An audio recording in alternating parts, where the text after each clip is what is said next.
तो भाई लोग आ गए खेसारी लाल के रोवाए वाला गाना, भाई भोजपुरिया सैड सॉन्ग खेसारी भी लेके आ गए बड़े।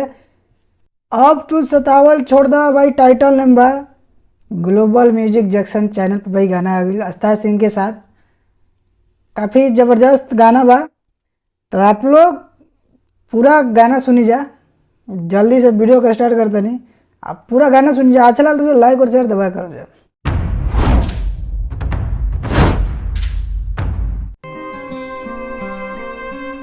ओ भाई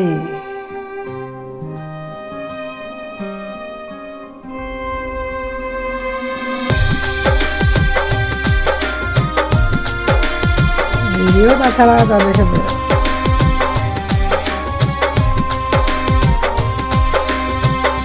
अब तू सतावल दिल के दुखावल ओ भाई का लाइन बा हो। अब तू सतावल छोड़ दो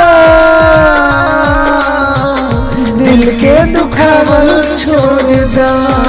गजब हमारा पतोहार एहसान लागी गो, तिल तिल हुआवल छोड़ दा।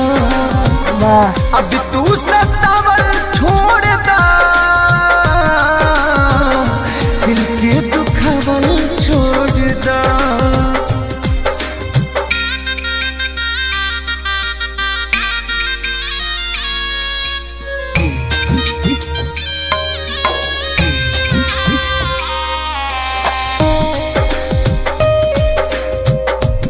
भाई गाना बहुत अच्छा है यार, सैड सॉन्ग खेसारी भी है कि आवे तो भाई झकास रहेला। अब तबिया छोड़ दे हनी, जिंदगी जिया छोड़ दे हनी, खोज खबर तुहरे हाथ छोड़ दे हनी। बहुत खूबसूरत लाइन पर यार। खुश बड़ो बेवफाई में दिहरिया दवाई में, हमारा से रोटी अब तक टूटत नहीं खे हो। वही हजन की चावल छोड़ दा, अब तो सतावल छोड़ दा दिल के दुखावल छोड़ दा। गजब यार।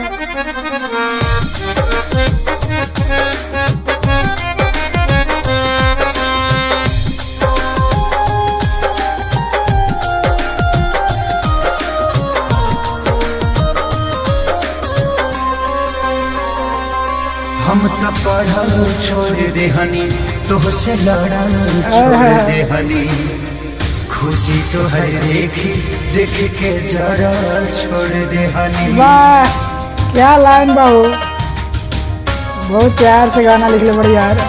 कृष्णा पे दर्द खेसारी के छोड़ दे हनी यारी के, और जिंदगी सुनसान हो जाई, कही हजन की गावल छोड़ दा।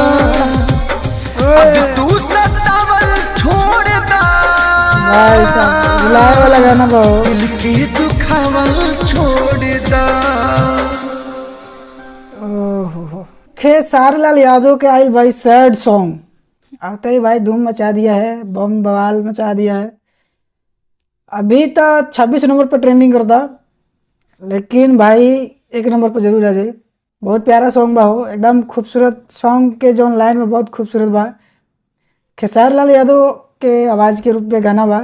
आस्था सिंह फीचरिंग के लिए बड़ी, कृष्णा बेदर्दी गाना लिख ले बड़े, अब म्यूजिक डायरेक्टर आर्या शर्मा।